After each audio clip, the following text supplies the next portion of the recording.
Hello everyone.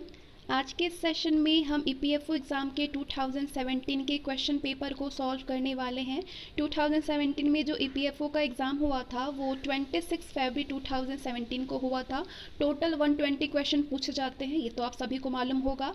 Part A part B करके question होता है। पार्ट ए में आपको 20 क्वेश्चन इंग्लिश के मिलेंगे। उसके बाद पार्ट बी में आपको GS, current affair, reasoning, maths, ये सारी चीज़ें आपको मिलेंगी। प्रीवियस ईयर का क्वेश्चन पेपर उठाकर देखना बहुत ज़्यादा ज़रूरी होता है। अगर आप 4 से 5 साल जो भी एग्ज़ाम हुए हैं उनकी प्रीवियस ईयर को उठा के आप सॉल्व ज़रूर से करिए, चाहे आप जो भी एग्ज़ाम देने जा रहे हो। इससे आपको एग्ज़ाम का लेवल मालूम चलता है। दूसरी चीज़ कि आपको सीक्वेंस मालूम रहती है कि किस तरीके से क्वेश्चन पेपर होता है, ताकि आपको जाकर वहाँ पर ज़्यादा समझने की ज़रूरत नहीं होगी, बस आप तुरंत अटैम्प्ट करने की कोशिश करेंगे। तो इसीलिए, और नहीं तो रिपीटेड क्वेश्चन भी पूछे जा सकते हैं। वनडे एग्जामिनेशन में तो ऑलवेज रिपीटेड क्वेश्चन पूछे जाते हैं और ईपीएफओ एग्जामिनेशन में भी रिपीटेड क्वेश्चन पूछे जाते हैं। तो इसीलिए प्रीवियस ईयर का क्वेश्चन पेपर बहुत ज़्यादा इंपॉर्टेंट हो जाता है।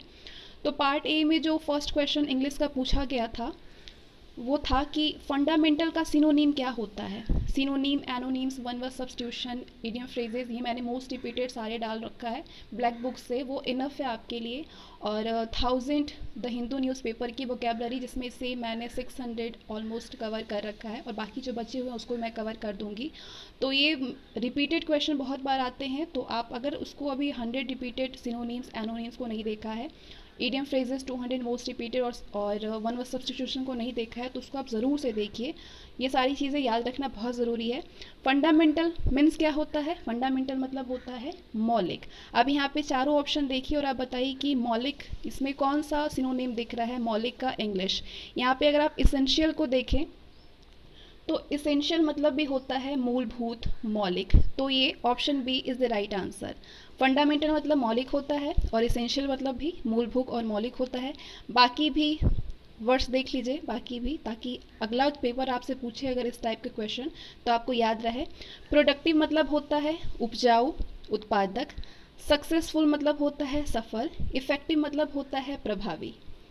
दूसरा जो क्वेश्चन पूछा गया था 2017 में इंग्लिश से, वो भी सिनोनिम ही था। हैकनेट का सिनोनिम क्या होता है? हैकनेट मतलब होता क्या है? सबसे पहले तो आपको ये मालूम रखना होगा। हैकनेट मतलब होता है घिसा पिटा, कुछ बोरिंग सा चीज़, घिसा पिटा। तो अब आप यहाँ पे देखेंगे कि बोरिंग से रिलेटेड कौन सा वर्ड दिख रहा है चारों में से। Option C, क्लिज्ड। क्लिज्ड मतलब भी होता है बोरिंग सा, क्लिज्ड मतलब होता है घिसा पिटा, ठीक है, घिसावट कह सकते हैं आप, घिसावट। तो यहाँ पे ऑप्शन सी जो है वो सही आंसर होगा। बाकी ऑप्शन को भी आप देखिए। इमेजिनेटिव मतलब होता है इमेजिनेटिव मतलब होता है कल्पनाशील, ठीक है, तो यहाँ पे बिल्कुल मैच नहीं कर रहा है। और इनडिफरेंट मतलब होता है उदासीन, तटस्थ। और इम्प्रेसिव, इम्प्रेसिव मतलब होता है प्रभावशाली। तो यहाँ पे जो आपका सही जवाब था वो था क्लिज्ड। क्लिज्ड मतलब होता है घिसावट, बोरिंग टाइप। नेक्स्ट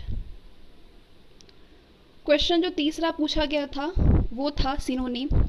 यहाँ पे जो सेंटेंस है, she is an immaculate soul whose presence makes all the difference.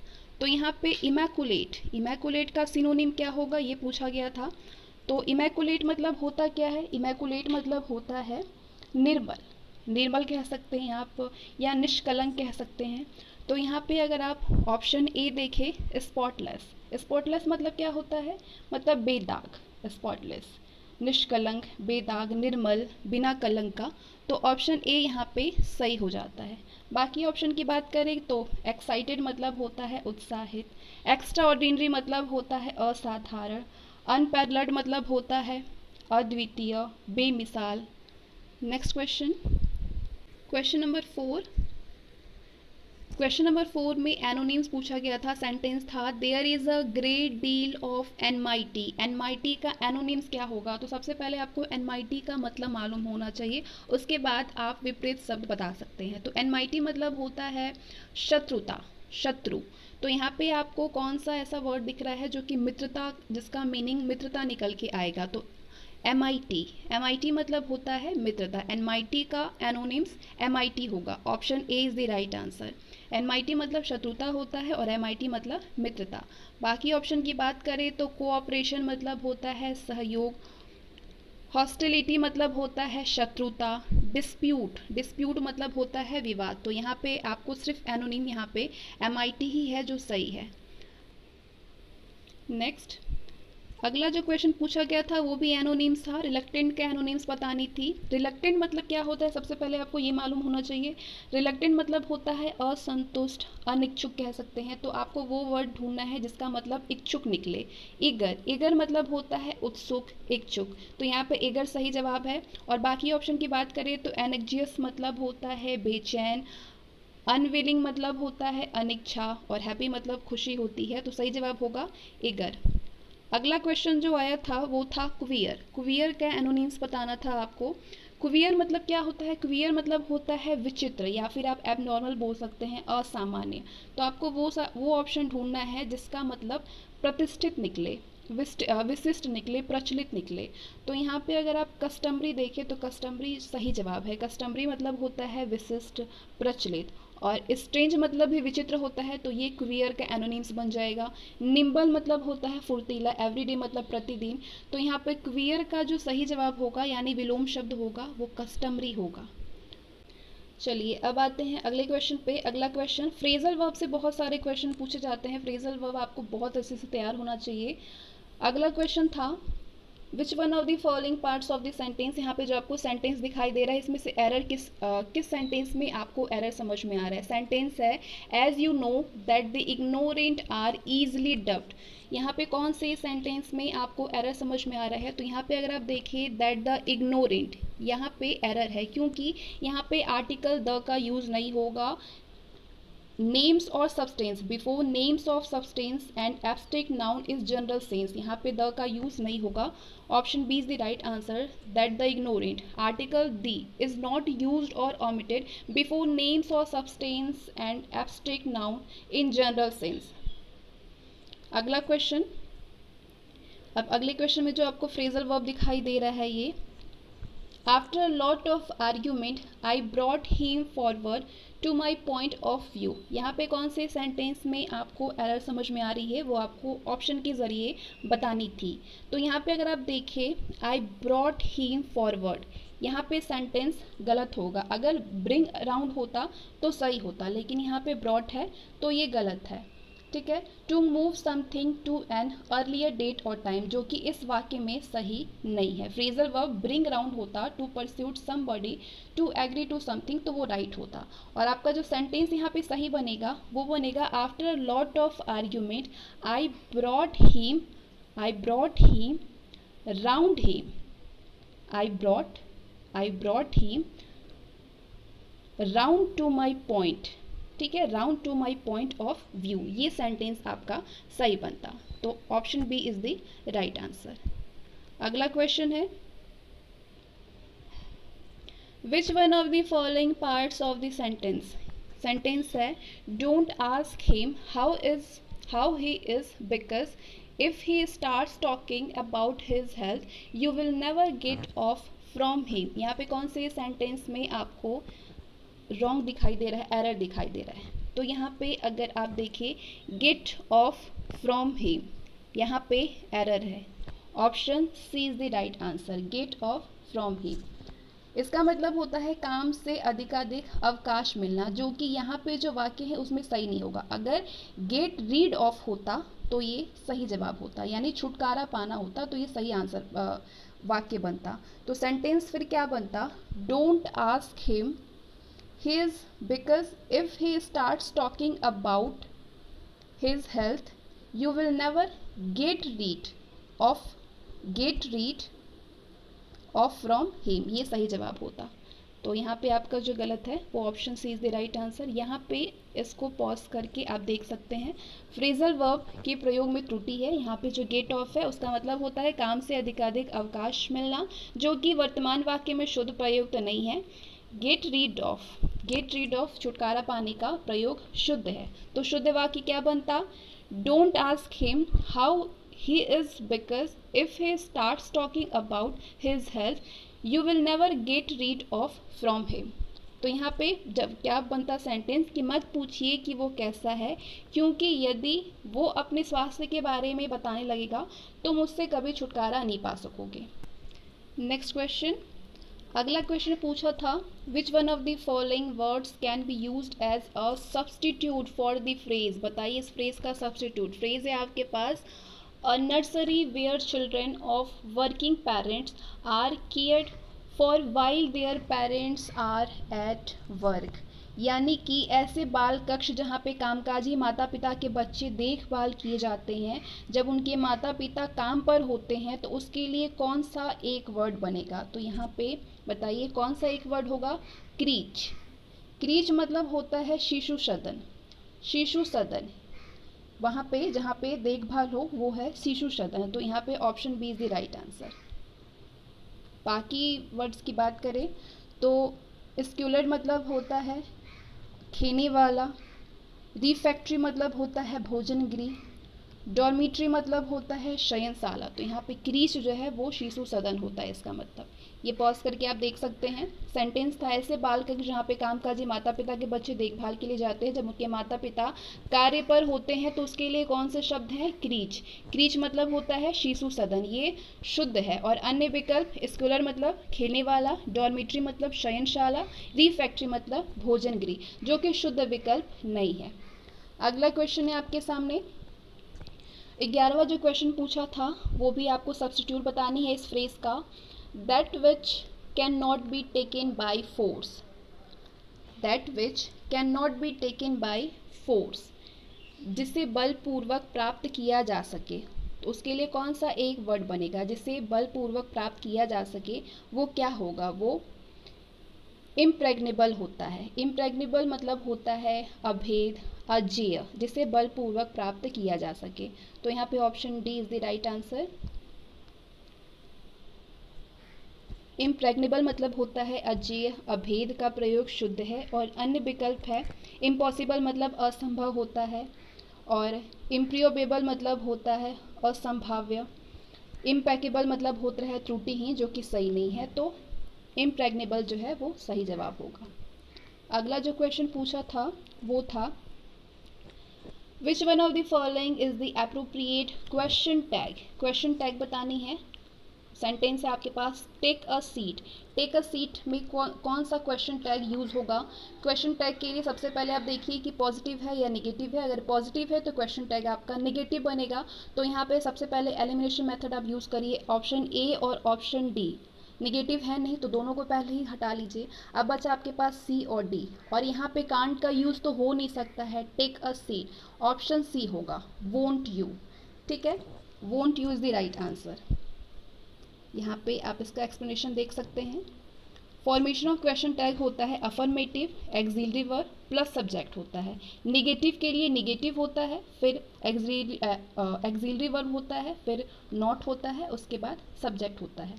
और दूसरी चीज़ क्वेश्चन टैग बनाने में मेन वर्ब का यूज़ नहीं किया जाता है। तीसरी चीज़ यदि वाक्य सकारात्मक हो तो क्वेश्चन टैग नेगेटिव बनेगा, और यदि वाक्य नेगेटिव हो तो क्वेश्चन टैग आपका सकारात्मक यानी पॉजिटिव बनेगा। तो जो क्वेश्चन में दिया था टेक अ सीट वो अफर्मेटिव इम्परेटिव सेंटेंस है, तो इसका जो क्वेश्चन टैग होगा वो नेगेटिव बनेगा, और वो अफर्मेटिव इम्परेटिव में वोंट यू बनेगा। ये सही हो जवाब होगा। ठीक है, दूसरा भी क्वेश्चन जो था वो क्वेश्चन टैग से ही पूछा गया था। Which one of the following, यहाँ पे सेंटेंस आपके पास था any one can make mistake. तो यहाँ पे आपको पॉजिटिव दिख रहा है, तो सबसे पहले नेगेटिव पॉजिटिव वाले को कट कर लीजिए, ऑप्शन से अपने हटा लीजिए, ये दोनों तो बिल्कुल नहीं होगा। अब है any one can make mistake. Can यहाँ पे दिख रहा है तो सबसे प्लस पॉइंट हो जा रहा है। अब आपको जहाँ पे ऑप्शन में कैन दिखाई दे रहा है वो आपका सही जवाब होगा, यानी ऑप्शन सी में कैन है। और नेगेटिव बनानी है तो can't they is the right answer. अगला क्वेश्चन पूछा था फिलिंग द ब्लैंक्स है। Which one of the following phrasal verb may be used in the blank space in the sentence. Sentence है he is fond of art and seems. यहाँ पे suited की जगह पे यूज़ करनी है टू बी एन आर्टिस्ट। तो आपका जो सही जवाब होगा, जो फ्रेजल वर्ब बनेगा वो कट आउट बनेगा, किसी काम के लिए उपयुक्त होना हो जाएगा, इसका यूज़ होगा। तो आपका सेंटेंस बनेगा he is fond of art and seems cut off to be an artist. Option C. यहाँ पे एक्सप्लेनेशन आप पॉज करके देख सकते हैं इसको।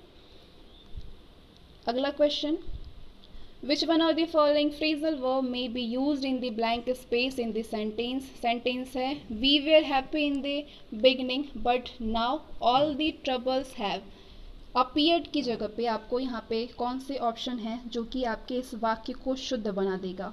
तो यहाँ पे क्रॉप्ड अप का यूज होगा। ऑप्शन ए क्रॉप्ड अप, यानी टू हैपन अनएक्सपेक्टेडली, ये आपका फ्रेजल वर्ब बनेगा, मतलब अचानक प्रकट होना। तो ये सेंटेंस आपका बन जाएगा we were happy in the beginning but now all the troubles have cropped up. अगला क्वेश्चन पूछा था हैपेंड की जगह पे सेंटेंस में आपको क्या शुद्ध बनाएगा? No one knows how it all, क्या बनेगा सेंटेंस? अब यहाँ पे अगर आप ऑप्शन बी देखें, came about, came about to happen की जगह पे, यानी घटित होना का सही यूज होगा। हैपन की जगह पे अगर आप इस सेंटेंस में no one knows how it all came about लिखेंगे तो ये जवाब सही होगा। सेंटेंस बनेगा no one knows how it all came about, यानी कोई नहीं जानता कि ये सब कैसे घटित हुआ। अगला क्वेश्चन, यहाँ पे आप इसको पॉज करके देख सकते हैं, दिया गया जो वाक्य है उसमें रिक्त स्थान का विकल्प बी जो है वो phrasal verb came about to happen की जगह पे यूज होगा, यानी घटित होने का सही प्रयोग, घटित होने का प्रयोग शुद्ध है। अतः शुद्ध वाक्य no one know how it all come out, how it all came about होगा, कोई नहीं जानता कि ये सब कैसे घटित हुआ, केम अबाउट। ठीक है, अगला क्वेश्चन है फिनिश की जगह पे आपको कौन सा वर्ड यहाँ पे डालेंगे फ्रेजल वर्ब, तो ये वाक्य सही बनेगा I have to finish, finish के स्थान पे this work before I leave tomorrow morning. तो यहाँ पे क्लियर अप, फिनिश की जगह पे क्लियर अप का यूज़ करेंगे समाप्त होने के लिए, अगर ये करेक्ट सेंटेंस ये बनेगा I have to clear up this work before I leave tomorrow morning, यानी कल सुबह जाने से पहले मुझे इस काम को समाप्त करना है। दिए गए वाक्य में जो रिक्त स्थान option A phrasal verb clear up finish की जगह पे समाप्त होने का प्रयोग शुद्ध है। I have to clear up this work before I leave tomorrow morning, कल सुबह जाने से पहले मुझे इस काम को, कार्य को समाप्त करना है। अगला क्वेश्चन पूछा था which one of the following prepositions, preposition आपको यहाँ पे यूज करनी है, may be use in the blank space in the sentence. Sentence है ही लीव्ड अ हैंड, कौन सा प्रीपोजिशन लगेगा? माउथ। अब यहाँ पे आपका एक मुहावरा बन जाएगा hand to mouth, hand to mouth एक मुहावरा होता है, तो यहाँ पे option B is the right answer. Option B to hand to mouth ये मुहावरा है जिसका मतलब होता है having only just enough money to live. Next question, question number 19. Which one of the following can be used as a substitute for the words written in capital letter? यहाँ पे जो capital letter है यहाँ पे कौन सा substitute होगा? Letters in the sentence. Sentence है there is no meaning to cry over the spilt milk since the matter is over. इसका मतलब हुआ कि to express regret about something that has already happened और कैन नॉट बी चेंज्ड। तो यहाँ पे आपका अगर ऑप्शन ए देखे no use of worrying about, ये सही सेंटेंस बनेगा। यहाँ पे cry over the spilt milk का मतलब होता है to express regret about something that has already happened और can not be change. Option A no use of worrying about ये शुद्ध है। क्वेश्चन नंबर 20 था Which one of the following can be used as a substitute for the words written in capital letter? Substitute words बताइए। यहाँ पे आपके पास sentence है surviving the suffers is true, humans service। तो humans service का मतलब होता है excellent service, useful or good। तो यहाँ पे आपका जो सही जवाब होगा वो होगा option C an excellent work। नीचे आप एक्सप्लेनेशन देख सकते हैं।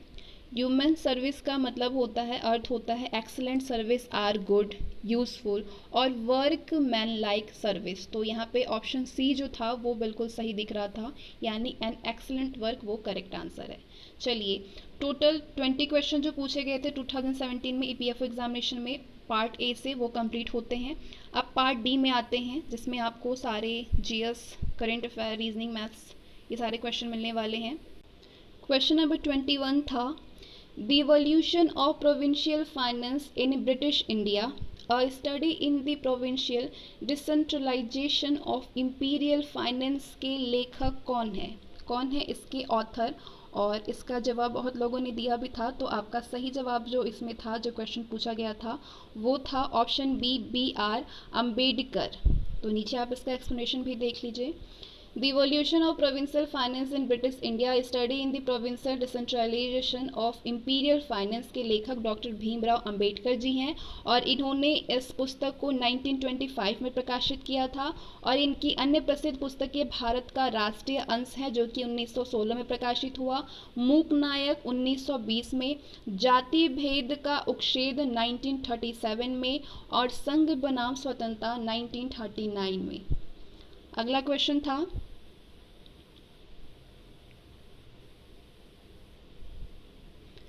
अंतर्राष्ट्रीय मामलों के संदर्भ में लॉर्ड कर्जन के बारे में इन कथनों में से कौन सा एक सही है। अब सारे कथन पढ़िए और बताइए कि इंटरनेशनल अफेयर्स में लॉर्ड कर्जन के बारे में इनमें से कौन सा स्टेटमेंट आपको सही दिख रहा है।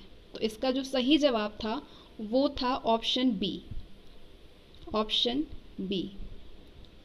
वो फारस की खाड़ी और सिस्तान पर ब्रिटिश प्रभाव क्षेत्र स्थापित करना चाहता था। He wanted to establish a British sphere of influence over the Persian Gulf and Seistan. Lord Curzon एक साम्राज्यवादी गवर्नर था। उसने एशिया के अन्य देशों के प्रति अपनी नीति बनाई कि हम इन देशों पर अपना अधिकार नहीं चाहते, लेकिन अन्य शक्ति भी इन क्षेत्रों पर अपना प्रभाव स्थापित ना करे।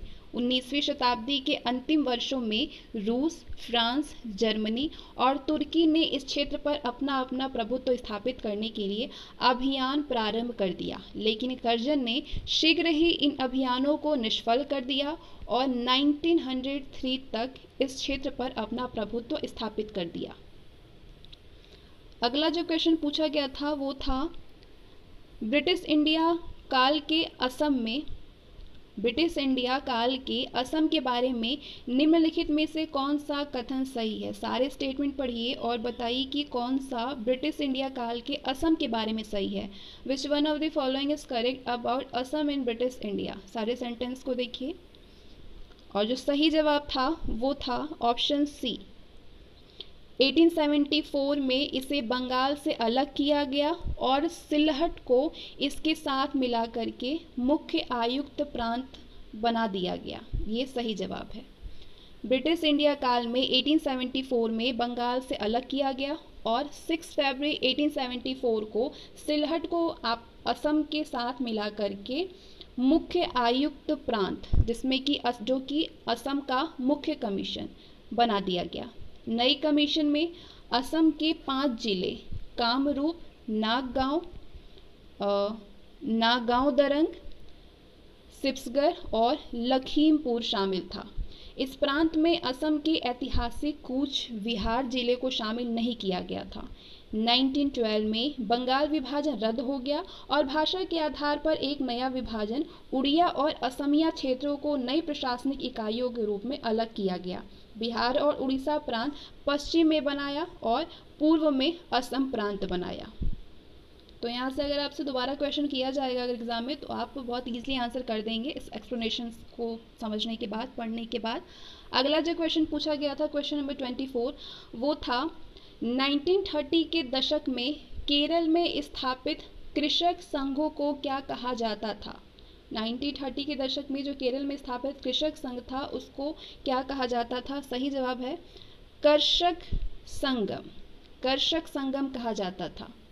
1930 के दशक में केरल में स्थापित कृषक संघों को कृषक संगम के नाम से जाना जाता था। इस सभा की स्थापना केरल में कांग्रेस समाजवादी पार्टी और साम्यवादियों के प्रयास से पूरे प्रदेश में किया गया। इन सभाओं ने सामंती उगाहियों, नवीकरणीय शुल्कों, अग्रिम बेदखली आदि को समाप्त करने की मांग की और मालाबार काश्तकारी कानून में संशोधन करने के लिए एक सशक्त अभियान भी चलाया था। अगला क्वेश्चन पूछा था 9 मई 9 मई के दिन को why did the Congress declare 9 May to be Ethiopia day? 9 मई के दिन को कांग्रेस ने इथियोपिया दिवस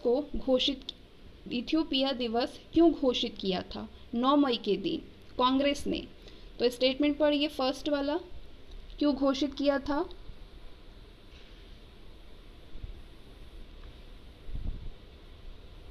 क्योंकि 1936 के आरंभ में इटली ने इथियोपिया पर आक्रमण किया था और उनके विरोध को स्वतंत्रता के लिए संघर्ष माना गया था। इसलिए 9 मई को कांग्रेस ने इथियोपिया दिवस इसलिए घोषित किया क्योंकि 1936 के आरंभ में इटली ने इथियोपिया पर आक्रमण किया और उनके विरोध को स्वतंत्रता के लिए स्वतंत्रता संघर्ष माना गया था।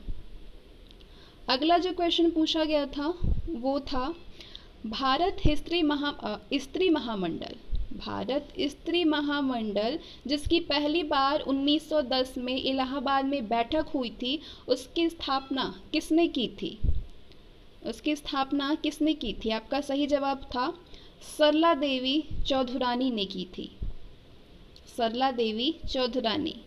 भारत स्त्री महामंडल जिसकी पहली बैठक 1910 में 1910 में इलाहाबाद में हुई थी, उसकी स्थापना सरला देवी चौधरानी ने 1910 में किया था।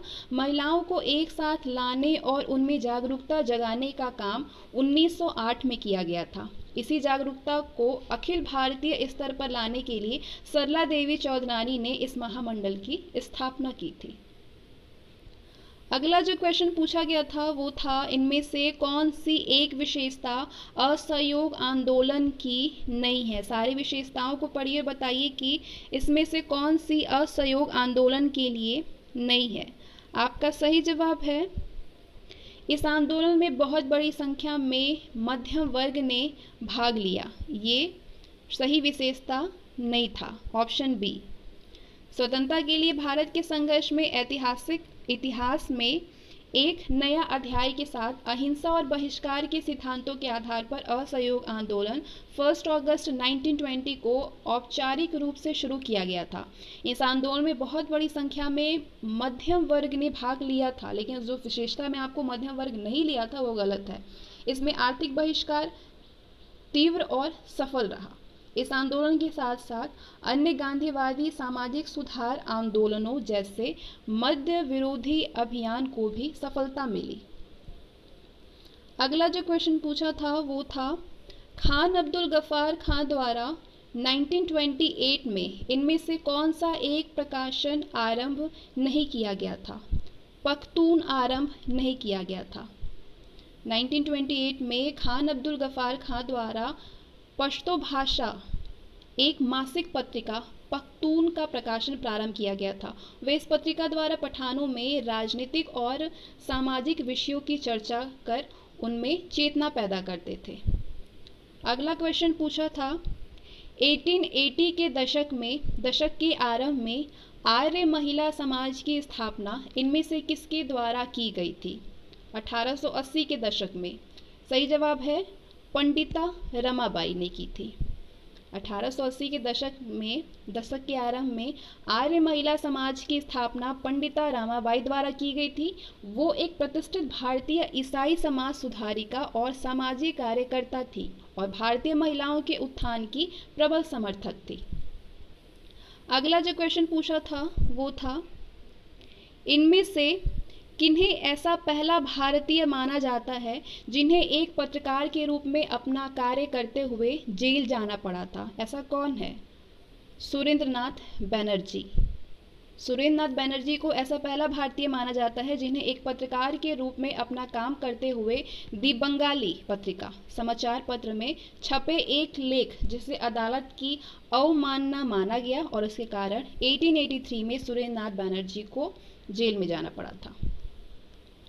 अगला क्वेश्चन पूछा था 19वीं सदी में भारत में आर्थिक विकास की कमी के लिए निम्नलिखित में से कौन से कारण जिम्मेवार था?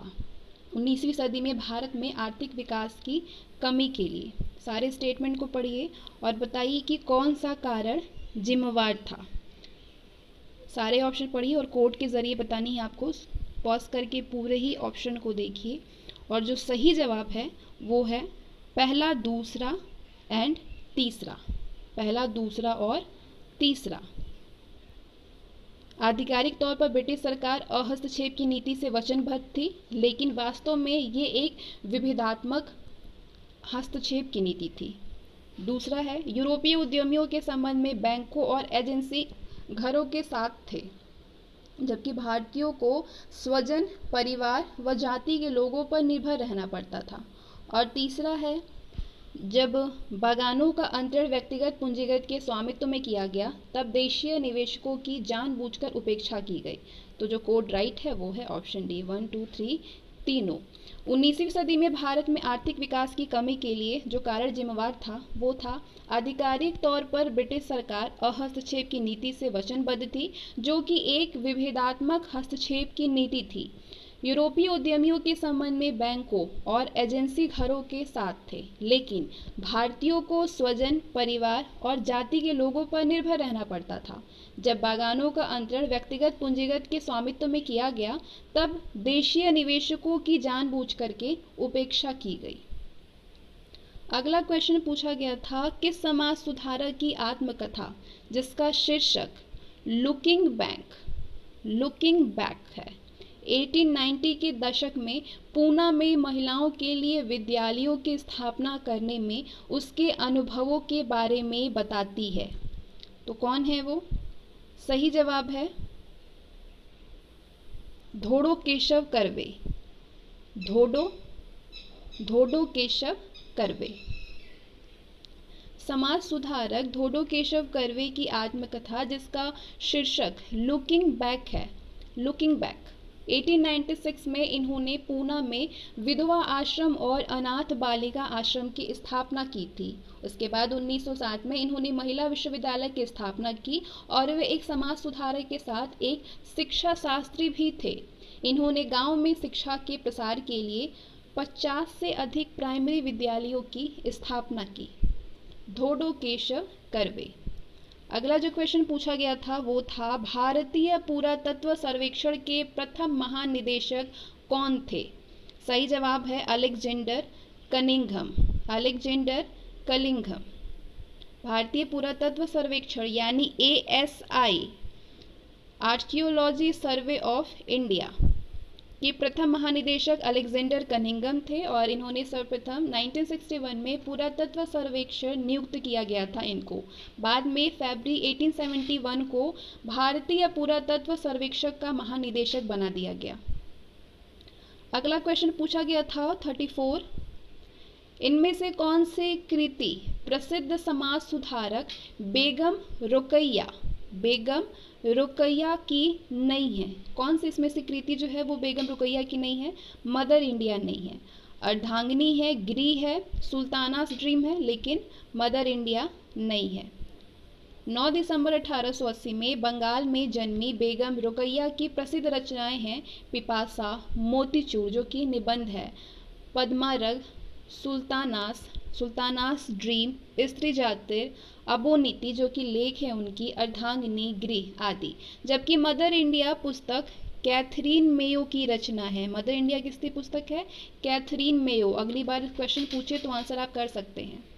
अगला क्वेश्चन पूछा गया था, निम्नलिखित में से कौन सी एक विशेषता मुगल इतिवृत्तियों की नहीं है? कौन सी ऐसी विशेषता है, स्टेटमेंट है इसमें जो कि इतिवृत्तियों की नहीं है? सही जवाब है ऑप्शन डी। इनमें इतिवृत्तियों के लेखक की संक्षिप्त जीवनियां दी गई है, ये विशेषता नहीं है। बाकी विशेषताओं को पॉज करके पढ़िए, सारी ही विशेषताएं हैं।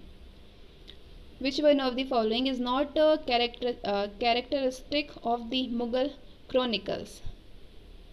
सही जवाब है, इनमें घटनाओं का एक सतत कालानुक्रमिक अभिलेख प्रस्तुत किया गया है। ये मुगलों के बारे में तथ्यात्मक जानकारी के संग्रह थे। इनसे हम ये समझ पाते हैं कि साम्राज्यिक विचारधाराएं किस तरह से उत्पन्न और प्रसारित हुई थी, लेकिन ऑप्शन डी जो है ये सही नहीं है।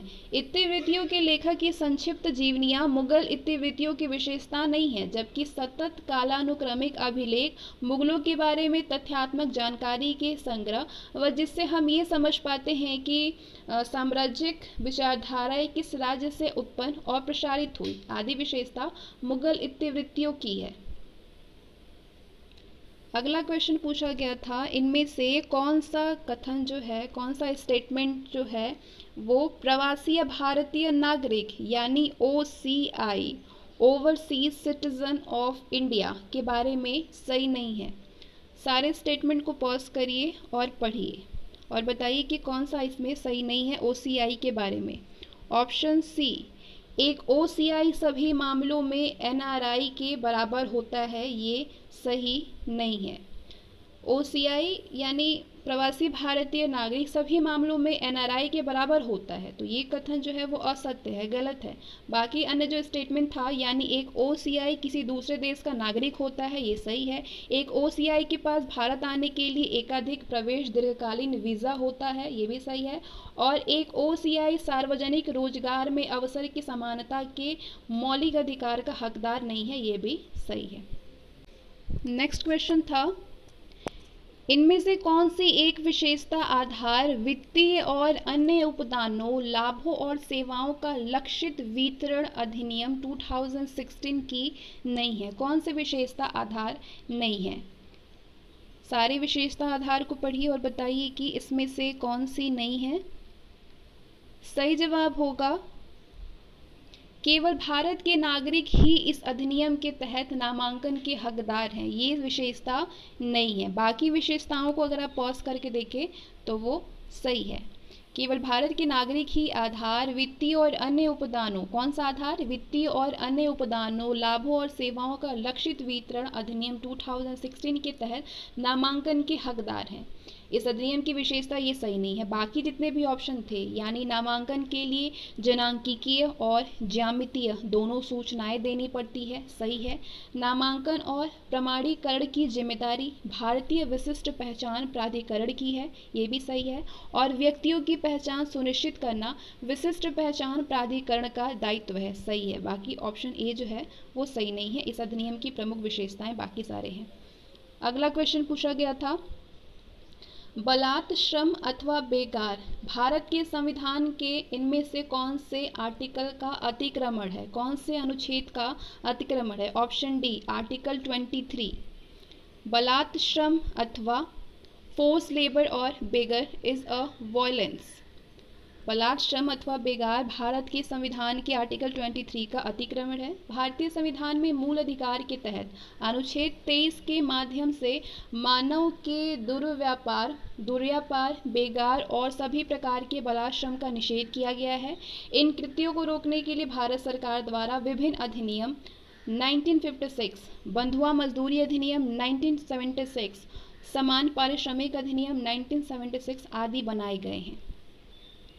अगला क्वेश्चन पूछा गया था, भारत की संविधान सभा के संबंध में निम्नलिखित में से कौन सा कथन सही नहीं है? भारत के संविधान के बारे में सारे कथन को पढ़िए और बताइए कि इनमें से कौन सा सही नहीं है। पॉज करके सारे को पढ़िए। ऑप्शन डी, भारत के राज्यों के प्रतिनिधियों के मामले में चयन की विधि भारत के गवर्नर जनरल द्वारा निर्धारित की जानी थी, ये भारत के संविधान के बारे में बिल्कुल भी सही नहीं है।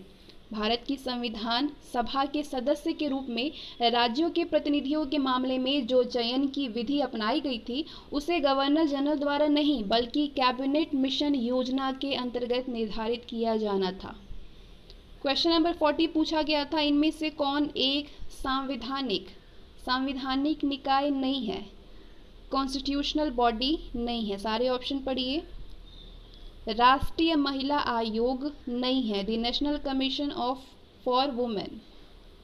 राष्ट्रीय महिला आयोग संवैधानिक निकाय ना होकर के एक सांविधिक या विधिक निकाय है जिसका गठन भारतीय संसद के द्वारा पारित राष्ट्रीय महिला आयोग अधिनियम 1990 के अंतर्गत 1992 में संवैधानिक निकाय के रूप में निम्न उद्देश्यों के लिए की गई थी। महिलाओं के लिए संवैधानिक और कानूनी संरक्षण की समीक्षा करना, सुधारात्मक वैधानिक उपायों की अनुशंसा और शिकायतों के सुधार की सुविधा प्रदान करना, महिलाओं को प्रभावित करने वाले सभी नीतिमय तथ्यों पर सरकार को सलाह देना। नेक्स्ट क्वेश्चन, इनमें से कौन सी एक विशेषता एकाधिकार स्पर्धा की नहीं है? सारे विशेषताओं को पढ़िए और बोलिए कि कौन सा एकाधिकार विशेषता जो है वो एकाधिकार स्पर्धा की नहीं है। Option C, product in the market is homogeneous, बाजार में उत्पाद समजातीय होता है। जिस बाजार में उत्पाद समजातीय होते हैं उस बाजार की विशेषता एकाधिकार स्पर्धा की नहीं होती है। नेक्स्ट क्वेश्चन, आर्थिक लागत की तुलना में सामाजिक लागत अधिक होती है, इसका कारण ये है कि दोनों कारण को पढ़िए और बताइए कि सही जवाब क्या है। इसका कारण ये है कि कॉस्ट बॉर्न बाय बाइस स्टैंडर्ड इज पॉजिटिव, दर्शकों यानी बाइस स्टैंडर्ड्स द्वारा वहन की गई लागत धनात्मक होती है, ये सही आंसर होगा। आर्थिक लागत की तुलना में सामाजिक लागत अधिक तब होता है जब उत्पादन प्रक्रिया से जुड़े हुए लोगों के अतिरिक्त अन्य लोगों यानी अन्य दर्शकों के द्वारा धनात्मक लागत का वहन किया जाता है, यानी उत्पादन के सापेक्ष उपभोग का स्तर बड़ा होना चाहिए। अगला जो क्वेश्चन पूछा गया था वो था कोयले पर ₹100 पर टन का उपकर इनमें से किसके अंतर्गत आता है? सही जवाब होगा कार्बन टैक्स, कार्बन कर। कोयले पर 100 प्रति टन का उपकर कार्बन कर के अंतर्गत आता है। भारत में 400 रुपये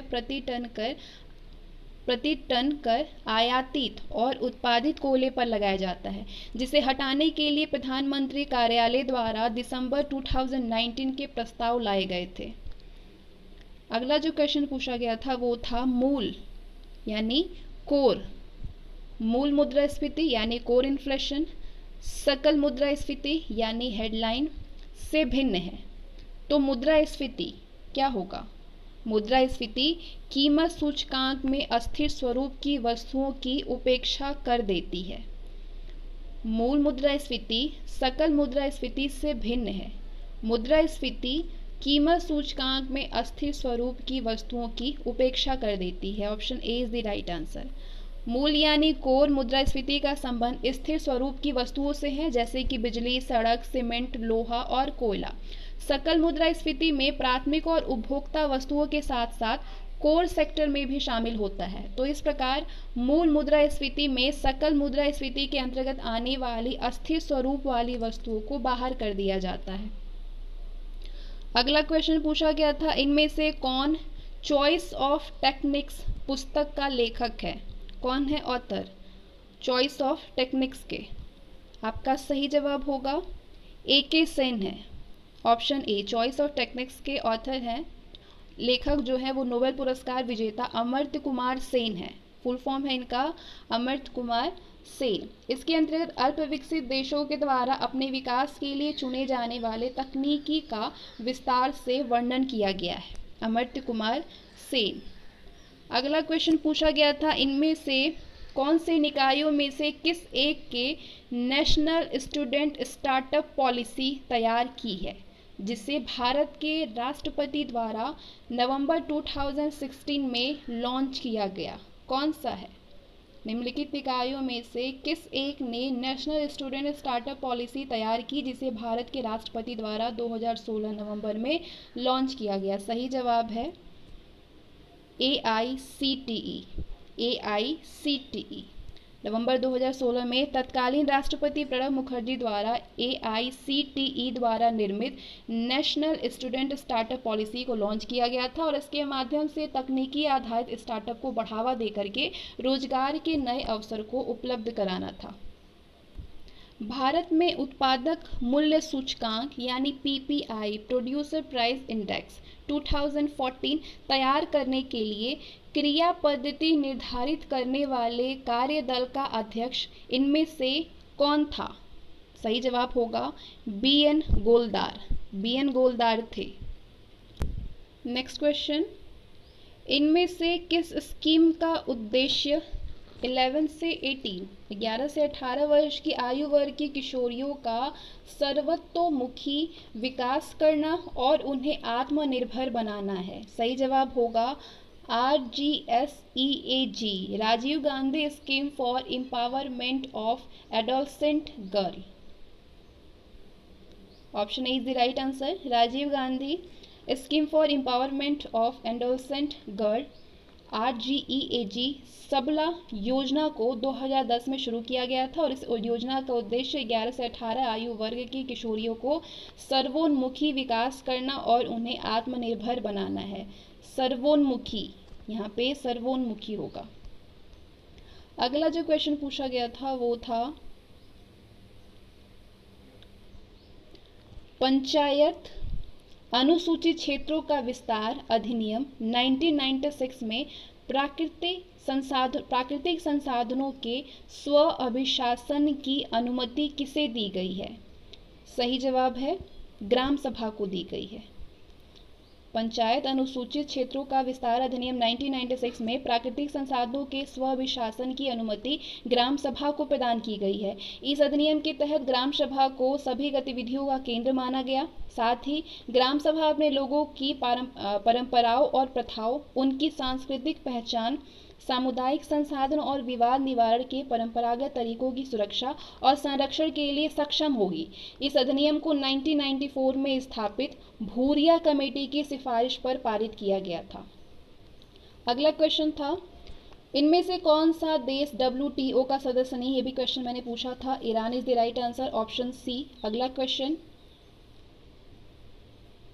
एक स्टैंड अप उद्यम कहाँ पे स्थापित किया जा सकता है? A stand-up enterprise can be established in, सही जवाब होगा मैन्युफैक्चरिंग सेक्टर यानी विनिर्माण क्षेत्र, सेवा क्षेत्र और व्यापार क्षेत्र। Option D is the right answer. Stand up उद्यमों को विनिर्माण क्षेत्र, सेवा क्षेत्र और व्यापार क्षेत्र में स्थापित किया जा सकता है। भारत सरकार के द्वारा स्टैंडअप योजना के अंतर्गत अनुसूचित जाति अथवा अनुसूचित जनजाति तथा महिला उद्यमियों को उपर्युक्त 3 क्षेत्रों में नए व्यापार शुरू करने के लिए ऋण सहायता उपलब्ध कराई जाती है।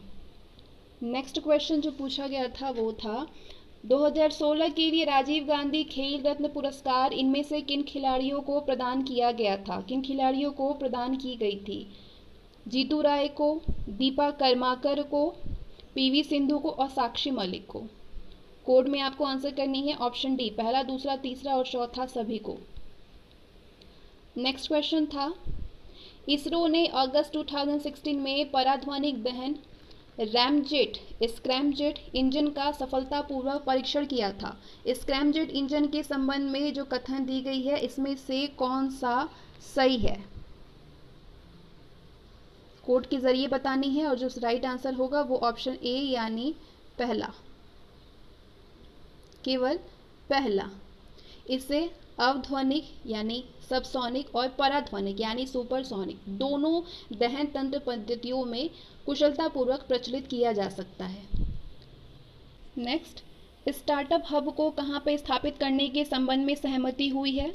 IITs, IISERs और NITS। Option A is the right answer, पहला, दूसरा और तीसरा।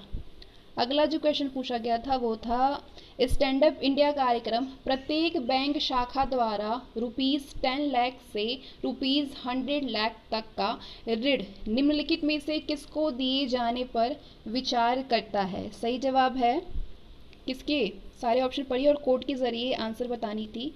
सही जवाब होगा पहला और दूसरा, पहला और दूसरा। कम से कम एक SC ST ऋणी, कम से कम एक महिला ऋणी। अगला क्वेश्चन था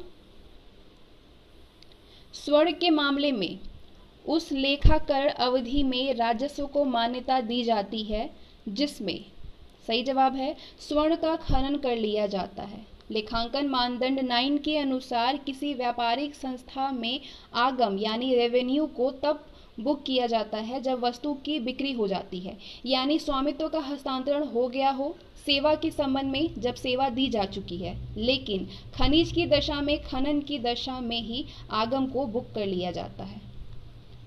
नेक्स्ट क्वेश्चन था, पारंपरिक दृष्टिकोण के अनुसार राजस्व के साथ खर्च को किसके आधार पर सुमेलित किया जाता है? सही जवाब होगा ओरिजिनल कॉस्ट, मूल लागत। राजस्व के साथ खर्च का मिलान अवधारणा यानी मैचिंग कॉन्सेप्ट के तहत किया जाता है। इसमें मूल लागत भी सही प्रदर्शित होता है, यानी राजस्व के साथ खर्च को मूल लागत के आधार पर सुमेलित किया जाता है। नेक्स्ट क्वेश्चन, प्रारंभिक खर्च किसका उदाहरण है? सही जवाब है आस्थगित राजस्व व्यय यानी deferred revenue expenditure. Next question, स्थायी परिसंपत्तियों का मूल्यह्रास किसका उदाहरण है? राजस्व व्यय अथवा खर्च यानी रेवेन्यू एक्सपेंडिचर एंड एक्सपेंसेस। स्थायी परिसंपत्तियों को इस्तेमाल करने से उसके मूल्य में जो कमी आती है उसे डिप्रिशिएशन कहते हैं और ह्रास प्रत्येक वर्ष लगाया जाता है। इसी कारण इसे राजस्व व्यय अथवा खर्च कहते हैं। इससे पीएल अकाउंट को डीआर यानी डेबिट रिकॉर्ड में दिखाया जाता है। अगला क्वेश्चन पूछा गया था, लेखांकन के संदर्भ में पद आईएफआरएस किसका प्रतीक है?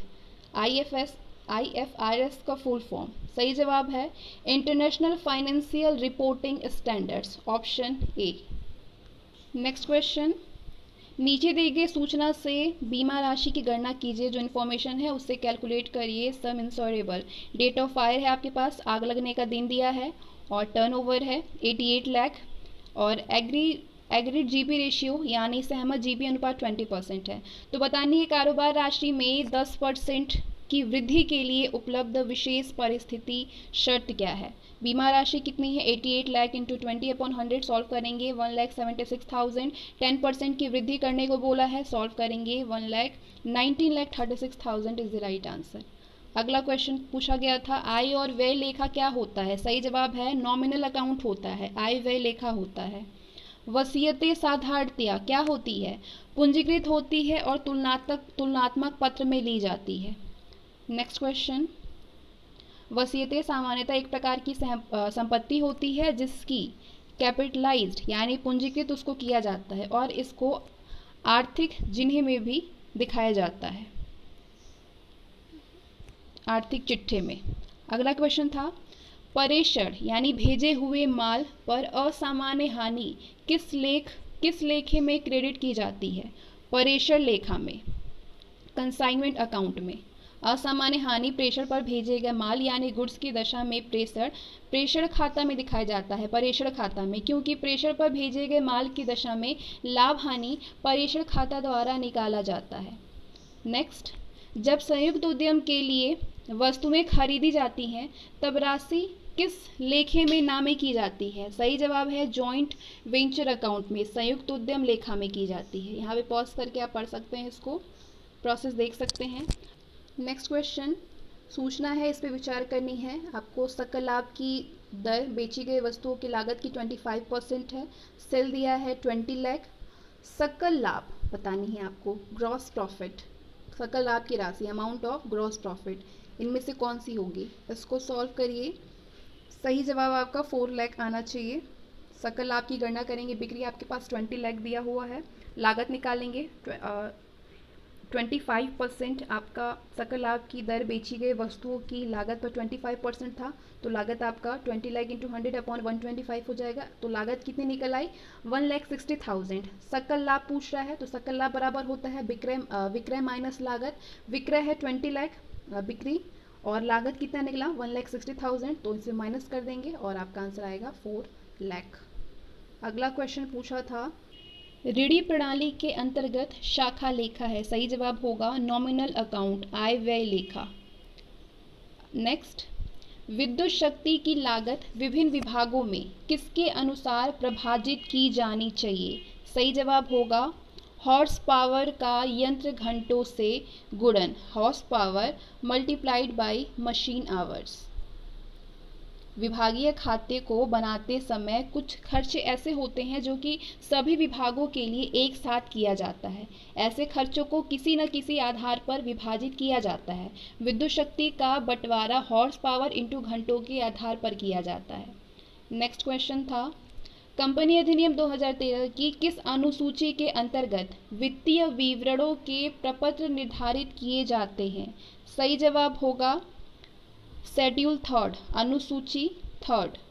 कंपनी के वित्तीय विवरणों के प्रारूप कंपनी अधिनियम 2013 के अनुसूची तीसरे में दिया गया है। इसी अनुसूची तीसरे के अनुरूप ही वित्तीय विवरण बनाया जाता है। नेक्स्ट क्वेश्चन, साझेदारी करार में कोई प्रावधान न होने की स्थिति में साझेदारों द्वारा लाभ और हानियां बांटी जाती है। किसमें बांटी जाती है? बराबर बराबर बांटी जाती है, इक्वली। Option B. साझेदारी अधिनियम 1932 के अनुसार यदि साझेदारी संलेख में साझेदारों के लाभ हानि के वितरण के बारे में कुछ नहीं उल्लेखित है तो इस दशा में लाभ हानि का बंटवारा साझेदारों के बीच बराबर बराबर किया जाता है। अगला क्वेश्चन पूछा था, निर्माण कार्य समिति, सुरक्षा समिति और कैंटीन प्रबंधन समिति किसके उदाहरण है? सही जवाब होगा प्रबंधन में कामगारों की भागीदारी। किसी व्यवसायिक संस्था की सफलता में श्रेणियों का योगदान अहम होता है। यदि श्रमिक कार्य का संचालन सही तरीके से नहीं करते हैं तो संस्था को हानि का सामना करना पड़ता है। श्रमिकों का अपना संगठन होता है।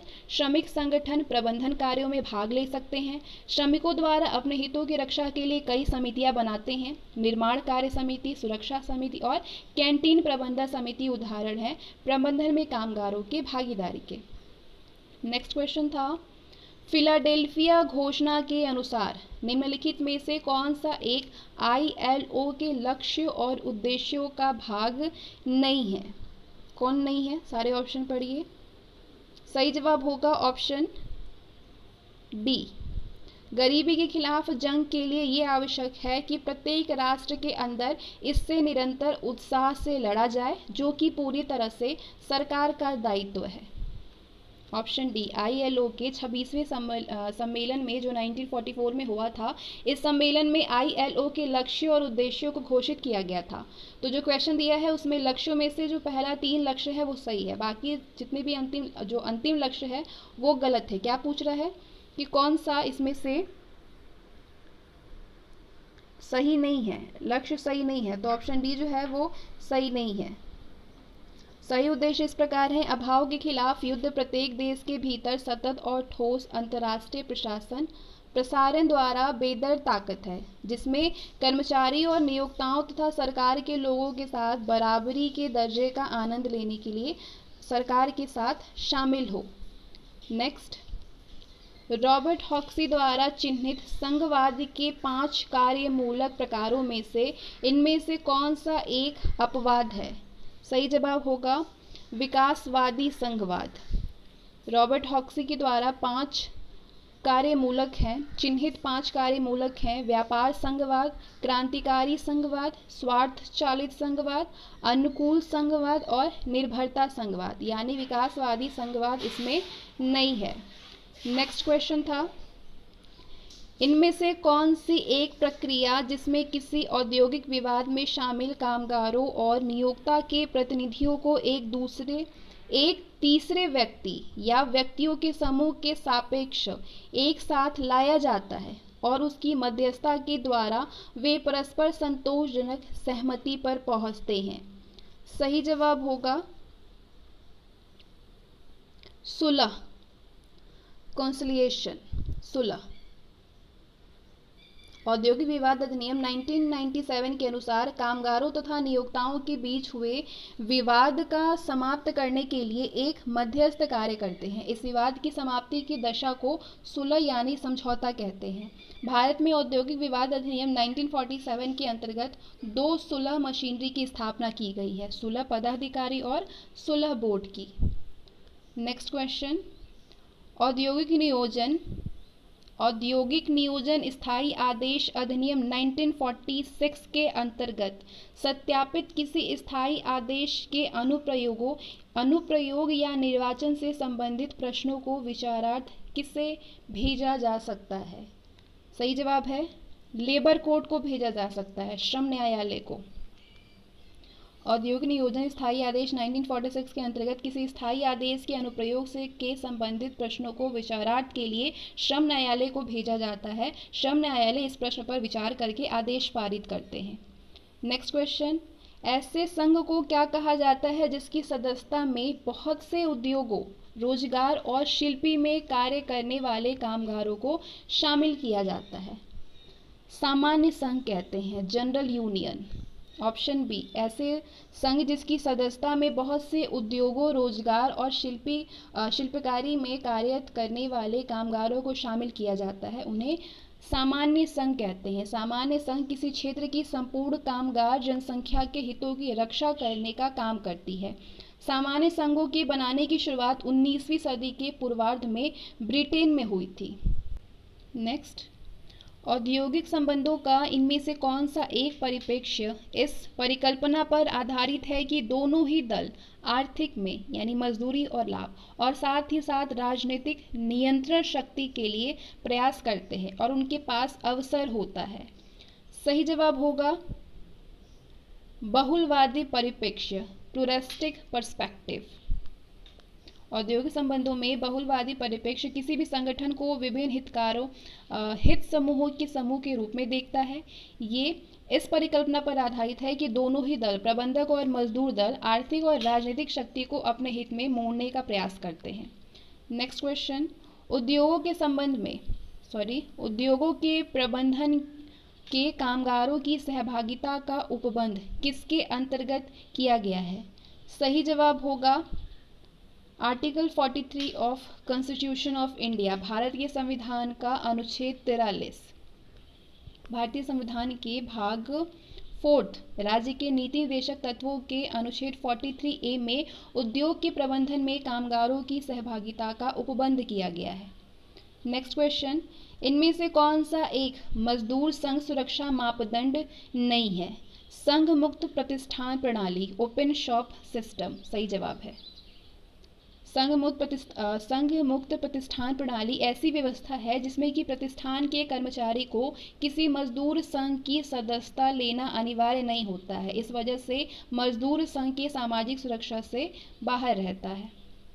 अगला क्वेश्चन था, केंद्रीय स्तर पर कार्य करने वाला सांविधिक तंत्र निम्नलिखित में से कौन सा है? सही जवाब होगा कर्मचारी राज्य बीमा निगम, employees state insurance corporation, ESIC केंद्रीय स्तर पर कार्य करने वाला सांविधिक तंत्र है। इसकी स्थापना 1948 के एक अधिनियम द्वारा श्रम और रोजगार मंत्रालय के तहत की गई थी। नेक्स्ट क्वेश्चन नंबर 81, श्रमिक नागरिक संकल्पना निम्नलिखित में से किसके द्वारा वर्णित की गई है? नागरिक संकल्पना इनमें से किसके द्वारा वर्णित की गई है? सारे ऑप्शन पढ़िए। सही जवाब होगा श्रमिक को ये अधिकार है कि जिन निबंधनों और शर्तों के अंतर्गत उसे काम करना है उनके संबंध में उससे परामर्श किया जाए। जब श्रमिक को ये अधिकार हो कि जिन निबंधनों और शर्तों के अंतर्गत उसे काम करना है उनके संबंध में उसे परामर्श किया जाए, तब इसे श्रमिक की नागरिक संकल्पना कहते हैं। नेक्स्ट क्वेश्चन, न्यूनतम मजदूरी अधिनियम 1948 के अंतर्गत केंद्रीय सरकार द्वारा संस्थापित केंद्रीय सलाहकार बोर्ड के अध्यक्ष के रूप में इनमें से किसको नियुक्त किया गया है? सही जवाब है बोर्ड के निर्दलीय सदस्यों में से कोई एक। न्यूनतम मजदूरी अधिनियम 1948 के अंतर्गत केंद्रीय सरकार द्वारा संस्थापित केंद्रीय सलाहकार बोर्ड के अध्यक्ष का चुनाव बोर्ड के निर्दलीय सदस्यों में से किसी एक को चुना जाता है। इसका चुनाव बहुमत के आधार पर किया जाता है जो कि कर्मचारी और नियोक्ताओं के बीच समन्वय बनाए रखने में सहयोग करता है। नेक्स्ट, भारत के संविधान की 7वीं अनुसूची के अंतर्गत राज्य सूची में आने वाला बिंदु इनमें से कौन सा है? राज्य सूची में आने वाला बिंदु, ऑप्शन आपके सामने आ रही है। सही जवाब है अपंगों और अनियोज्यों को सहायता, relief of the disable and unemployable. अपंगों और अनियोज्यों को सहायता प्रदान करना भारतीय संविधान की 7वीं अनुसूची के अंतर्गत आने वाले राज्य सूची का विषय होता है। राज्य सूची में मूल रूप से 66 सब्जेक्ट है, लेकिन 66 सब्जेक्ट थे लेकिन अब 61 है। नेक्स्ट क्वेश्चन, ये पूर्व धारणा कि मनुष्य स्वार्थी और स्वकेंद्रित है और यहाँ तक कि वो दूसरों की कीमत पर भी हमेशा अपने स्वार्थों को पूरा करने का प्रयास करता है।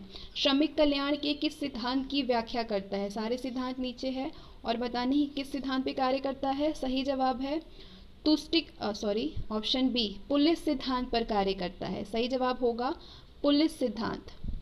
श्रमिक कल्याण से संबंधित पुलिस सिद्धांत इस पूर्व अवधारणा पर आधारित है कि सभी मनुष्य स्वार्थी होते हैं, इसलिए श्रमिक कल्याण की दिशा में बढ़ने के लिए नियोजकों को बाध्य किया जाना चाहिए। नेक्स्ट क्वेश्चन, डॉक्टर आइकरोड का सूत्र किसके निर्धारण से संबंधित है? सही जवाब होगा न्यूनतम मजदूरी, मिनिमम वेज। नेक्स्ट क्वेश्चन, अगला क्वेश्चन है आपके सामने। समाज के एक सदस्य के रूप में प्रत्येक व्यक्ति को सामाजिक सुरक्षा का अधिकार है और प्रत्येक प्रयासों और अंतर्राष्ट्रीय सहयोग के माध्यम से अपने व्यक्तित्व के स्वतंत्र विकास और अपनी मान मर्यादा के लिए अपरिहार्य आर्थिक, सामाजिक और सांस्कृतिक अधिकारों की प्राप्ति का वो हकदार है। सामाजिक सुरक्षा के महत्व को बल देने वाला ये जो कथन है वो इनमें से किसमें अभिव्यक्त किया गया है? राइट आंसर होगा ऑप्शन ए, मानवाधिकार की सार्वभौम घोषणा, universal declaration of human rights. सामाजिक सुरक्षा के महत्व पर बल देने वाले उपरोक्त जो कथन है वो मानवाधिकार की सार्वभौमिक घोषणा में अभिव्यक्त किया गया है। इस घोषणा को 10 दिसंबर 1948 को की गई थी। अगला क्वेश्चन, गैर नगदी लाभ के रूप में चिकित्सा लाभ भारत में पहली बार किसके अंतर्गत प्रदान किया गया? सही जवाब होगा कर्मचारी राज्य बीमा अधिनियम 1948, the employees state insurance act 1948। Next question, William Beveridge द्वारा दी गई उनकी व्यापक सामाजिक सुरक्षा योजना के अंतर्गत अभिज्ञान किए गए आकस्मिक व्ययों का सही समूह इनमें से कौन सा है? राइट आंसर होगा अभाव, रोग, अनभिज्ञता, गंदगी और निष्क्रियता, want, disease, ignorance, squalor and idleness. William Beveridge द्वारा दी गई उनकी व्यापक सामाजिक सुरक्षा योजना के अंतर्गत अभिज्ञान किए गए आकस्मिक व्ययों में अभाव, रोग, अनभिज्ञता, गंदगी और निष्क्रियता शामिल है। नेक्स्ट क्वेश्चन, अटल पेंशन योजना के संबंध में इनमें से कौन सा एक कथन सही नहीं है बतानी है। कौन सी इसमें से सही नहीं है? सारे स्टेटमेंट को पढ़िए और बताइए कि इसमें से कौन सा सही नहीं है। ऑप्शन डी, ये 40 वर्ष से अधिक आयु के भारत के सभी नागरिकों पर लागू है, ये सही नहीं है। APY अटल पेंशन योजना असंगठित क्षेत्र में काम करने वाले लोगों के लिए 2015 में शुरू की गई एक सामाजिक सुरक्षा स्कीम है। इसका लाभ उठाने के लिए लाभार्थी की उम्र 18 से 40 वर्ष के बीच होनी चाहिए। नेक्स्ट क्वेश्चन, दुर्घटना और अशक्तता के लिए 2 लाख तक के संरक्षण के लिए प्रधानमंत्री सुरक्षा बीमा योजना की वार्षिक बीमा किस्त की राशि इनमें से कौन सी है? 12 रुपये है। नेक्स्ट, अब आपके सामने इंस्ट्रक्शन आएगा जिसमें कि कोड है और ए कोड है कि both the statement are individually true and statement second is the correct explanation of statement first, यानी दोनों अलग अलग है और दोनों, पहला जो है वो सही है और दूसरा सही नहीं है। दूसरा है दोनों कथन अलग अलग सकते हैं लेकिन पहला सही है स्पष्टीकरण है और दूसरा सही नहीं है। तीसरा स्टेटमेंट है कथन पहला सही है लेकिन दूसरा सही नहीं है। स्टेटमेंट थर्ड है कि पहला सही नहीं है और दूसरा जो है वो सही है। सारे स्टेटमेंट आपने पढ़ लिया, सारे कोड पढ़ लिया आपने। अब आपके सामने आता है स्टेटमेंट। पहला है, पृथ्वी के कारण चंद्रमा पर लगने वाला बल क्रिया है, जब चंद्रमा के कारण पृथ्वी पर लगने वाला बल प्रतिक्रिया है। पृथ्वी के कारण चंद्रमा पर लगने वाला बल क्रिया है जबकि चंद्रमा के कारण पृथ्वी पर लगने वाला बल प्रक्रिया है। स्टेटमेंट सेकंड है, प्रत्येक क्रिया की एक बराबर और विपरीत प्रतिक्रिया होती है। तो सही जवाब होगा ऑप्शन ए, यानी दोनों ही सही है, अलग अलग सही है और पहला जो है वो दूसरे का सही स्पष्टीकरण है। दोनों कथन अलग अलग सत्य है और कथन पहला का सही स्पष्टीकरण दूसरा है, मतलब कि पहले को सही से स्पष्टीकरण कर रहा है दूसरा कथन। नेक्स्ट क्वेश्चन, अगला स्टेटमेंट है, ये एक सामान्य अवलोकन है कि यदि हम एक गिलास हिमजल एक मेज पर कमरे के तापमान पर रख दें तो हिमजल कोष्ण हो जाएगा। स्टेटमेंट सेकंड है, ऊष्मा एक ऊर्जा है जो एक प्रणाली और उसके वातावरण के बीच प्रवाहित होती है क्योंकि उनके बीच तापमान अंतर होता है। पहला और दूसरा दोनों ही सही है और दूसरा पहले को सही स्पष्टीकरण कर रहा है। यदि एक हिमजल से भरे हुए गिलास को एक कमरे के तापमान यानी 25 डिग्री सेंटीग्रेड पर मेज पर रख दे तो हिमजल 0 डिग्री सेल्सियस गर्म कोष्ण होने लगता है क्योंकि ऊष्मा एक प्रकार की ऊर्जा है जो एक निकाय यानी एक प्रणाली से उसके वातावरण के बीच तापमान में अंतर के कारण प्रवाहित होती है। नेक्स्ट क्वेश्चन, एसटीपी मानक ताप और दाब यानी स्टैंडर्ड टेम्परेचर एंड प्रेशर, इसमें से कौन सा एक प्रतिचुंबकीय पदार्थ का नहीं है? सही जवाब होगा लोहा। लोहा मानक ताप और दाब पर निम्नलिखित में से एक प्रतिचुंबकीय पदार्थ नहीं है, जबकि नाइट्रोजन है, सोडियम क्लोराइड है, पानी प्रतिचुंबकीय पदार्थ है। एंटीमनी, विस्मथ और जिंक जैसे पदार्थ चुंबक से बहुत जल्दी पृथक हो जाते हैं और ऐसे पदार्थ जो चुंबक के पास लाया जाए तो वो अपने आप को अक्ष बना करके ध्रुव के साथ सीधे खड़े हो जाते हैं। ऐसे पदार्थों को प्रतिचुंबकीय पदार्थ कहा जाता है। क्वेश्चन नंबर 94, पानी में उच्चतम विलेयता वाली गैस निम्नलिखित में से कौन सी है? अमोनिया। अमोनिया पानी में उच्चतम विलेयता वाली गैस है। अमोनिया के जलीय घोल को लेकर के अमोनिया को लिखकर अमोनिया कहा जाता है। अमोनिया गैस को सबसे पहले 1771 में प्रिस्टले ने नौसादर यानी अमोनिया क्लोराइड को चूने के साथ गर्म करके प्राप्त की थी। औद्योगिक रूप से अमोनिया का उपयोग बर्फ बनाने के कारखानों, धूलीय और उर्वरक के रूप में किया जाता है। नेक्स्ट क्वेश्चन, ब्लीचिंग पाउडर विरंजक चूर्ण में क्या होता है? क्लोरीन होता है। विरंजक चूर्ण में क्लोरीन होता है। क्लोरीन गैस का उपयोग ब्लीचिंग पाउडर के निर्माण में किया जाता है। विरंजक चूर्ण का रासायनिक नाम कैल्शियम हाइपोक्लोराइड CaOCl2 है। पीने के जल के शुद्धिकरण में इसका यूज किया जाता है। नेक्स्ट क्वेश्चन, चिकनगुनिया का कारणात्मक कारक क्या है? What is the causal agent of chikungunya? सही जवाब होगा विषाणु, वायरस। चिकनगुनिया बुखार एक मच्छर जनित वायरल बीमारी है जो कि चिकनगुनिया वायरस के कारण होती है। ये वायरस संक्रमित मादा एडीज मच्छरों के काटने के माध्यम से मनुष्यों में सबसे अधिक फैलता है। चिकनगुनिया बुखार के खिलाफ कोई प्रभाव टीका नहीं है। सबसे अच्छा निवारक उपाय मच्छरों के लिए प्रजनन स्थलों के रूप में काम करने वाले और मच्छरों के काटने से बचने के लिए स्थिर पानी समाप्त करें या बदलते रहें। नेक्स्ट, बायो रिमेडिएशन एक तकनीक है। इस तकनीक का बड़े पैमाने पर उपयोग किसके नियंत्रण के लिए किया जा रहा है? सही जवाब होगा हैवी मेटल पॉल्यूशंस यानी भारी धातु प्रदूषण के लिए बायो रिमेडिएशन एक तकनीक है। इस तकनीक का बड़े पैमाने पर उपयोग भारी धातु प्रदूषण नियंत्रण के लिए किया जा रहा है। सबसे आम भारी धातु प्रदूषक है आर्सेनिक, कैडमियम, क्रोमियम, तांबा, निकल, सीसा और पारा। नेक्स्ट क्वेश्चन, कुछ ऐतिहासिक स्मारकों की सुंदरता कुछ सक्रिय जीवों की वृद्धि के कारण बहुत प्रभावित हो रही है। ये सक्रिय जीव इनमें से किस समूह से संबंध रखते हैं? सही जवाब है लाइकेन से, शैक से। एक लाइकेन एक मिश्रित जीव है जो कि एक पारस्परिक संबंध में कई कवक प्रजातियों के तंतुओं के बीच रहने वाले शैवाल या साइनोबैक्टीरिया से उत्पन्न होता है। संयुक्त लाइकेन में इसके घटक जीवों से अलग गुण होते हैं। लाइकेन कुछ रंगों, आकारों और रूपों में आते हैं जिससे कुछ ऐतिहासिक स्मारकों की सुंदरता बहुत ही प्रभावित हो रही है। अगला क्वेश्चन है, इनमें से किसमें एक जंतु के साथ साथ एक पादप की भी विशेषताएं हैं? सही जवाब होगा युगलीना, युगलीना में है। ऑप्शन डी, युगलीना एक जंतु के साथ साथ एक पादप की भी विशेषताएं हैं। युगलीना एक मिक्सोट्रॉफिक टैक्सन है जो कि आमतौर पर छोटे तालाबों, अपशिष्ट जल से समृद्ध पानी, खाई और नदी के बैक वाटर में खिलता है। युग्लिना छोटे प्रोटिस्ट जीव है जिन्हें कि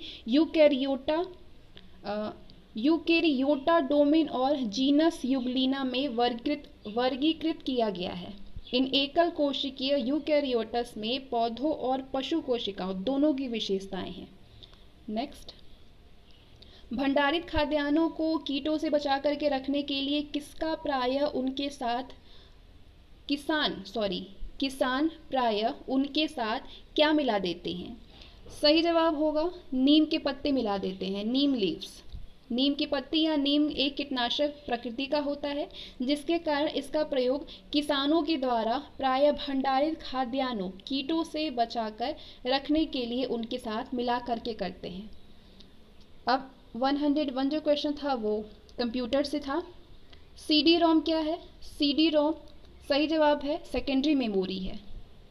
next question, web stands for, यानी वेब का फुल फॉर्म क्या होगा? वेब का फुल फॉर्म होता है wireless application protocol, option D. Next question, Bluetooth technology allows, Bluetooth तकनीक प्रबंध करती है, किसका प्रबंध करती है? सही जवाब होगा छोटी दूरियों पर रखे हुए विभिन्न यंत्रों अथवा उपकरणों के बीच बेतार संपर्क। अगला क्वेश्चन था, इनमें से कौन सा एक कंप्यूटर का मूल काम नहीं है? डेटा स्टोर करना कंप्यूटर का मूल काम नहीं होता है। इनमें से कौन सा एक हार्डवेयर है? हार्डवेयर कौन है? कंट्रोल यूनिट एक हार्डवेयर है। नेक्स्ट क्वेश्चन, अब आते हैं मैथ्स के क्वेश्चन पे, और इसमें जो क्वेश्चन के सॉल्यूशन है वो बहुत ट्रेडिशनल मेथड में है, यानी प्रोसेस बहुत लंबा है, मैं बताने लगूंगी तो बहुत टाइम लगेगा, लेकिन कुछ शॉर्ट होंगे तो मैं बता दूंगी। आप पॉज करके खुद से सॉल्व करते रहिए, और क्वेश्चन का लेवल यही होता है तो इस हिसाब से आपकी तैयारी होनी चाहिए। क्वेश्चन पूछा गया था कि 2 व्हीकल्स, 2 वाहन जिनके बीच की दूरी 100 किलोमीटर है, एक दूसरे की ओर एक सीधी रेखा में दौड़ रहे हैं, उन्हें एक दूसरे तक पहुंचने में कितना समय लगेगा यदि वो 45 किलोमीटर पर आवर और 80 किलोमीटर पर आवर की एक समान चाल से चल रहे हैं? तो इसको सॉल्व करिए। 45 किलोमीटर पर आवर सापेक्ष चाल, पहले तो किलोमीटर पर आवर में चेंज करेंगे, दोनों को ऐड करेंगे, 125 किलोमीटर पर आवर हो जाएगा। टाइम निकालनी है, 100/125 हो जाएगा, और प्रति घंटा तो सापेक्ष चाल में समान चाल से चल रहे हैं, तो बतानी है कितना समय लगेगा। टाइम पूछ रहा है तो टाइम निकालेंगे तो 100/125 आवर हो जाएगा, यानी 100/125 इंटू 60 करेंगे तो 48 मिनट्स आपका सही जवाब होगा, ऑप्शन सी। यहाँ पे सोल्यूशन आप देख सकते हैं, इसको पॉज करके, वाहन एक दूसरे की तरफ आ रहे हैं, सापेक्ष चाल 45 + 80 125 kilometre per hour, time 100/125 hour, 100/125 into 60 time निकालने के लिए 48 minute is the right answer. Next, किसी वस्तु का दाम 20% बढ़ गया, इसके अतिरिक्त दाम में हुई वृद्धि पर 5% कर लगता है। यदि ग्राहक के लिए वस्तु की लागत 1331 है तो दाम में वृद्धि से पहले वस्तु का दाम क्या था? तो इसको सॉल्व करिए आप खुद से। 120/100 + 20/100 इंटू 5/100 कितना दिया है? 1331, और इसको सॉल्व करेंगे तो 131 इंटू 100/121 आएगा। इसको करेंगे सॉल्व, कैंसिल, आंसर आपका आना चाहिए ऑप्शन सी 1100। एक्स की वैल्यू यहाँ पे बहुत ट्रेडिशनल मेथड में दिया है, एक्स मानेंगे, एक्स इंटू, इसको पॉज करके आप खुद से सॉल्व करिए, आंसर आपका आना चाहिए 1100 रुपीज़। नेक्स्ट क्वेश्चन, एक क्रिकेट बैट 20% डिस्काउंट पर खरीदा गया, यदि बैट का विक्रय मूल्य 1000 है तो इस बैट का प्रारंभिक मूल्य क्या होगा? प्रारंभिक मूल्य निकालनी है, तो विक्रय मूल्य अपॉन करेंगे 1000 माइनस छूट है ना, तो छूट कर देंगे, छूट परसेंट इंटू 100, तो इसको सॉल्व करेंगे। विक्रय मूल्य कितना दिया है? 1000 दिया है, अपॉन 100 माइनस छूट कितनी है? 20% है, 20 इंटू 100, इसको सॉल्व करेंगे 1000/80, आंसर आपका आएगा 1250। इसको पॉज करिए और इसका सॉल्यूशन देखिए। नेक्स्ट क्वेश्चन, अब आते हैं रीजनिंग के क्वेश्चन पे। चाय उत्पादक स्थान या तो असम में है, पहले तो डायग्राम आपको कुछ इस तरीके से होना चाहिए। चाय उत्पादक स्थान है या तो असम में है या तो बंगाल में है बोल रहा है, या तो असम में है या बंगाल में है। तो इसका आपको डायग्राम बनानी है, आरेख बनानी है। ये चाय बागान स्थान है और बोल रहा है कि या तो असम में है या तो बंगाल में है। इस तरीके से आपका डायग्राम, क्योंकि कुछ फिक्स नहीं किया है कि ज़्यादा इसमें है कि ज़्यादा इसमें है, असम या बंगाल में। तो इस तरीके से आपका डायग्राम बनेगा। Option D is the right answer. Next question, मान लीजिए कि x को 61 से डिवाइड किया जाए, विभाजित करने पर शेषफल जो है रिमाइंडर वो 2 प्राप्त होता है। x⁻7 को 61 से विभाजित करने पर शेषफल क्या होगा? आंसर करिए, सॉल्व करिए इसको। आंसर आपका 6 आना चाहिए। नेक्स्ट क्वेश्चन, 10 किलोमीटर ऊंचाई के एक घनीय बॉक्स के अंदर रखी जा सकने वाली ऐसी गोलाकार गेंदों की अधिकतम संख्या क्या होगी जहां प्रत्येक गेंद की त्रिज्या 1 सेंटीमीटर हो? इसको सॉल्व करिए आप, और सॉल्यूशन आप पॉज करके देखना चाहें तो देख सकते हैं। आंसर आपका आना चाहिए 125। नेक्स्ट क्वेश्चन, किसी शहर में 80% आबादी चावल खाती है और चावल खाने वालों में से 90% मांसाहारी है। चावल खाने वाली शाकाहारी आबादी का प्रतिशत कितना होगा? तो माना शहर की आबादी 100 है, तो प्रश्न में बोला है कि 80% आबादी चावल खाती है। चावल खाने वालों की संख्या 100 इंटू 80% है, 80% अपॉन 100 करेंगे तो चावल खाने वालों की आबादी 80% निकल आई। अब चावल खाने वालों में से मांसाहारी की संख्या निकालेंगे तो 80 इंटू 90 अपॉन 100, यानी चावल खाने वालों में से मांसाहारी जो है वो 72 है। अब चावल खाने वाले शाकाहारी आबादी की बात करेंगे तो इसमें से इसको माइनस करेंगे, 8% आपका आंसर आएगा। Option B is the right answer. Next, 2 वाहन ए और बी एक ही दिशा में क्रमशः 30 किलोमीटर प्रति घंटा और 60 किलोमीटर पर आवर की एक समान चाल से चल रहे हैं। वे एक ही समय पर एक ही स्थान से 120 किलोमीटर की दूरी के लिए निकलते हैं। तेज चलने वाला बी लक्ष्य तक पहुंचता है और उसी चाल से वापस लौटने लगता है। मान लीजिए कि दिशा बदलने वाली समय की हानि नगण्य है। यदि दोनों वाहनों द्वारा एक दूसरे को पार करने से पहले धीरे चलने वाले वाहन ए द्वारा तय की गई दूरी x है तो x का मान क्या होगा? अब इस क्वेश्चन को पॉज करिए, English language and Hindi language वाले, और इसको सॉल्व करिए। आंसर जो आपका आएगा वो 80 किलोमीटर आएगा। नेक्स्ट, अगला क्वेश्चन है, कोल्ड ड्रिंक की एक बोतल की कीमत 10 रुपीज़ है। 10 खाली बोतल को लौटा करके भी कोल्ड ड्रिंक की एक बोतल खरीदी जा सकती है। एक व्यक्ति के पास 1019 खाली बोतल है। मान लीजिए कि वो व्यक्ति किसी भी संख्या में उन बोतलों का उपभोग कर सकता है जिन्हें उसने खरीदा हो, तो शेष रह जाने वाली खाली बोतलों की वो संख्या क्या होगी जो उस व्यक्ति द्वारा अधिक से अधिक बोतलें खरीदने और उन सबका उपयोग करने के बाद उसके पास बची है? सॉल्व करिए, आंसर आपका 2 आना चाहिए। नेक्स्ट, यदि एक नए गोलाकार डिब्बे की त्रिज्या पुराने गोलाकार डिब्बे की त्रिज्या की दोगुनी है तो नए डिब्बे के आयतन और पुराने डिब्बे के आयतन का अनुपात क्या होगा? 8:1 आपका आंसर आना चाहिए। नेक्स्ट, एक डिब्बे और 300 लीटर हाइड्रोजन गैस भरी हुई है। प्रथम दिन में इसमें 100 लीटर हाइड्रोजन गैस की हानि हो जाती है और प्रत्येक दिन इसमें से पूर्ववर्ती दिन खोए गए आयतन के 1/3 आयतन का नुकसान हो जाता है। तो स्थिति में क्या होगा? इसको सॉल्व करिए और आपका आंसर जो है वो, इस स्थिति में डिब्बे में 100वें दिन कम से कम 150 लीटर हाइड्रोजन गैस बचेगी। यहाँ पे अगर आप सोल्यूशन देखना चाहें तो पॉज करके इसको आप देख सकते हैं, बहुत ही लंबा चौड़ा प्रोसेस है। चलिए नेक्स्ट क्वेश्चन, सबसे छोटे उस वृत्त का क्षेत्रफल क्या होगा जिसके अंदर 4 सेंटीमीटर स्क्वायर क्षेत्रफल का एक वर्ग समाहित हो? तो इसका आंसर क्लियर नहीं है क्योंकि या तो क्वेश्चन गलत है या तो आंसर 1 से ज़्यादा है, इसीलिए आयोग ने इसको रद्द कर दिया। चलिए अगला जो क्वेश्चन है, ये आपके पास एक फिगर है और बतानी है इसको कि दर्पण में यानी मिरर में इसका प्रतिबिंब कैसा बनेगा। तो खुद का प्रतिबिंब कैसा बनेगा? उल्टा बनेगा। उसी प्रकार से ये भी, उसका भी प्रतिबिंब उल्टा बनेगा, यानी option A is the right answer. Option A. अगला क्वेश्चन पूछा है, पॉज करके इसको देख सकते हैं आप। 3 व्यक्ति ए, बी और सी एक साथ मिल करके कारोबार चलाते हैं। इसको पॉज करके देखिए और इसको सॉल्व करिए आप। तीन व्यक्ति ए, बी और सी एक साथ मिलकर ये कारोबार चलाते हैं, जिनमें उनका हिस्सा की बात करें तो 17%, 37%, 46% है। कारोबार में कमाया गया कोई भी लाभ उनके हिस्सों के अनुपात के अनुसार बांटा जाता है। यदि दिए गए किसी दिनांक को बी और ए के लाभों का अंतर 1000 है, तो उस दिन सी का लाभ कितना होगा? आंसर आना चाहिए 2300। ए बी सी का हिस्सा 17%, 37% और 46% है, और अंतर इन तीनों की बात कर रहा है 1000। तो अगर उनके हिस्से का अंतर है 37 में से 17 माइनस करें 20%, 20% इक्वल टू 1000, और 100% कितना? 5000। चलिए अगला क्वेश्चन है, लास्ट क्वेश्चन। एक वृत्त की परिधि 2 पाई सेंटीमीटर है।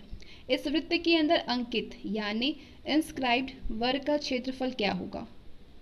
2 सेंटीमीटर स्क्वायर आपका आंसर आना चाहिए। और ये है डायग्राम, इसको पॉज करके देख सकते हैं।